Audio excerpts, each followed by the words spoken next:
Poin yang pertama adalah tentang hak Allah atas para hambanya.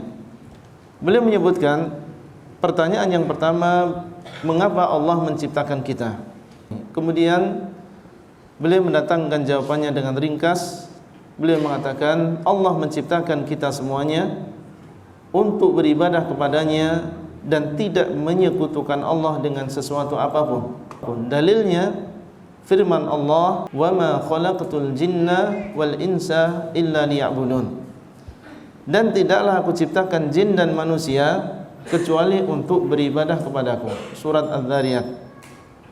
Wa qauluhu sallallahu alaihi wasallam, dan sabda Nabi sallallahu alaihi wasallam, "Haqqullahi 'alal 'ibad ay ya'buduhu wa la yusyriku bihi syai'an." Hak Allah atas para hambanya, ini ucapan Nabi, muttafaqun alaih, diriwayatkan oleh Bukhari dan juga Muslim. Hak Allah atas para hambanya adalah supaya mereka menyembah kepada Dia dan tidak menyekutukan Allah dengan sesuatu apapun.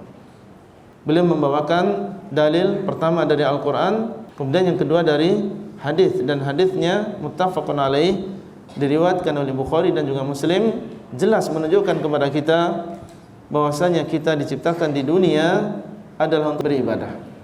Adapun dunia diciptakan oleh Allah untuk menopang dan mendukung ibadah kita kepada Allah Azza wa Jalla. Kemudian yang kedua beliau mengatakan mahiyal ibadah. Apa itu ibadah? Beliau mengatakan al-ibadatu ismun jami'un. Saya terjemahkan langsung. Ibadah adalah nama yang menyeluruh, yang mencakup apa yang dicintai oleh Allah berupa ucapan maupun perbuatan. Jadi seluruh perkara yang dicintai oleh Allah, baik itu berupa ucapan yang diucapkan dengan lisan maupun yang dilakukan oleh perbuatan anggota badan, maka ini dinamakan ibadah. Contohnya seperti doa, salat, menyembelih dan lain-lain. Maka ini adalah contoh ibadah, karena itu semua dicintai oleh Allah. Allah mengatakan, "Qul inna salati wa nusuki wa mahyaya wa mamati lillahi rabbil alamin." Katakanlah sesungguhnya salatku, ibadahku, hidup dan juga matiku adalah untuk Allah Rabbul Alamin. Jadi dimaksud dengan nusuki di dalam firman Allah, "Qul inna salati" adalah dzabhi lil haywanat. Sembelihanku atau penyembelihan diriku terhadap hewan-hewan tersebut.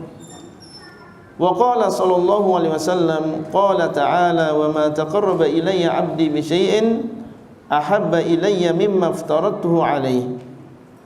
Dan Nabi sallallahu alaihi wasallam bersabda, Allah Subhanahu wa taala berfirman, yaitu di dalam hadis qudsi, "Dan tidaklah bertaqarrub kepadaku hambaku dengan sesuatu yang lebih aku cintai daripada apa yang sudah aku wajibkan atas dirinya." Beliau membawakan dalil dari Al-Quran dan juga dari hadis yang menunjukkan bahwasanya ibadah adalah segala sesuatu yang dicintai oleh Allah, baik itu berupa ucapan maupun berupa perbuatan. Kalau ada di dalam Al-Quran dan juga hadis bahwasanya Allah mencintai sebuah ucapan, berarti itu adalah ibadah. Contoh misalnya ad-du'a. Doa ini adalah ibadah. Dari mana dalilnya? Allah mengatakan, "Wa qala rabbukum ud'uni astajib lakum." Dan berkata Rabb kalian, berdoalah kalian kepadaku, niscaya aku akan mengabulkan doa kalian. Allah mengatakan ud'uni, berdoalah kalian kepadaku. Dan ini adalah perintah, dan Allah tidak memerintahkan kecuali yang Dia cintai. Tidak mungkin Allah memerintahkan sesuatu yang Dia benci. Kalau Allah mengatakan ud'uni, berdoalah kalian kepadaku, berarti doa adalah dicintai. Kenapa? Karena Allah memerintahkan. Segala sesuatu yang diperintahkan oleh Allah berarti itu adalah dicintai oleh Allah, dan segala yang dicintai oleh Allah berarti itu adalah ibadah. Ini maksudnya. Taib. Kemudian yang ketiga, setelah kita mengetahui makna ibadah, kaifa na'budullah, bagaimana kita menyembah Allah? Beliau mengatakan kama amarana Allah wa rasuluh, sebagaimana diperintahkan oleh Allah dan juga Rasulnya. Berarti ibadah harus terima jadi, yaitu sebagaimana Allah perintahkan dan sebagaimana Rasulullah SAW perintahkan. Qala ta'ala ya ayyuhalladzina amanu athi'ullaha wa athi'ur rasul wa la tubtilu a'malakum. Wahai orang-orang yang beriman, taatlah kalian kepada Allah dan taatlah kalian kepada Rasul, dan janganlah kalian membatalkan amalan-amalan kalian. Allah mengatakan taatlah kepada Allah, berarti kita beribadah sesuai dengan apa yang Allah perintahkan. Wa athi'ur rasul, beribadah sesuai dengan yang Rasulullah SAW perintahkan, bukan dengan cara sendiri-sendiri. Dan Nabi SAW mengatakan man amila amalan laisa alaihi amruna fahuwa rad. Barang siapa yang mengamalkan sebuah amalan tidak ada dalilnya dari kami, maka amalan tersebut tertolak. Hadis ini sahih, diriwayatkan oleh Imam Muslim. Ayat dan juga hadis menunjukkan bahwasanya ibadah ini harus terima jadi sebagaimana diajarkan oleh Allah dan juga Rasulnya, bukan sesuai dengan akal sendiri. Kalau ini baik menurut saya maka saya beribadah dengannya. Tidak. Ya, Allah menciptakan kita untuk beribadah, dan ibadah harus sesuai dengan contoh Rasulullah SAW. Kemudian selanjutnya, hal na'budullaha khaufan wa tama'an. Apakah kita beribadah kepada Allah karena rasa takut dan juga karena mengharapkan ganjaran dari Allah? Ya, karena ada sebagian mengatakan kita beribadah enggak boleh dengan rasa takut atau mengharap surga, karena ini berarti tidak ikhlas. Itu ucapan sebagian. Apakah ini ucapan yang benar? Kalau kita kembali kepada dalil baik Al-Quran maupun hadis, ternyata Allah menyuruh kita beribadah dalam keadaan khaufan wa tama'an, yaitu dalam keadaan kita takut dari nerakanya Allah, dalam keadaan kita mengharap pahala dari Allah Azza wa Jalla.